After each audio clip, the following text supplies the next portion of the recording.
مهندس اوریان کثافت لاشی. و حالا خبر بد. از این به بعد خراجتون بیشتره. ولی جناب تو رستم تهمتنه.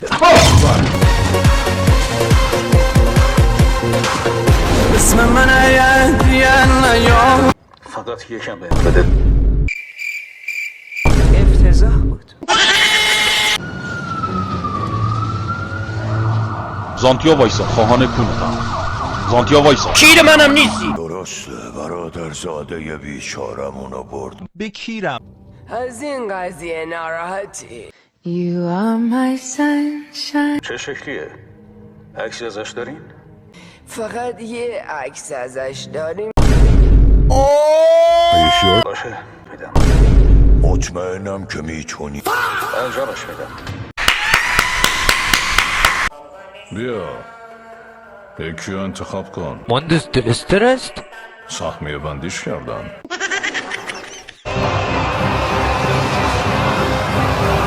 وای پشت تو زانتیا رو.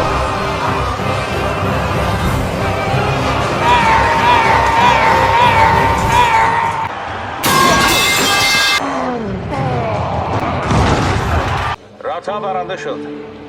حالا باید آزادش کنی. راتاهات برنده شد. حالا دیگه آزاده. چه بمیره. داری منو کجا میبری؟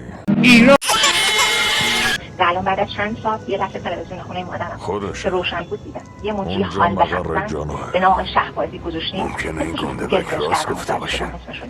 حال آدم از کلی ادبیاتشون سرباز به هم طوفان میخوره، اونجاست. از لحن و گفتارشون به هم میخوره، از عدم وقتی آگاهیشون، اونجا بودی از چه اون حسی سربازی که اصلا شبیه دستی بقا نیست.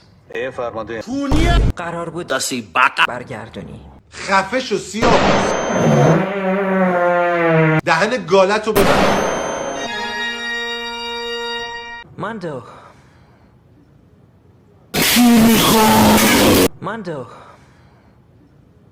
کیرم دهن. ماندو کسچه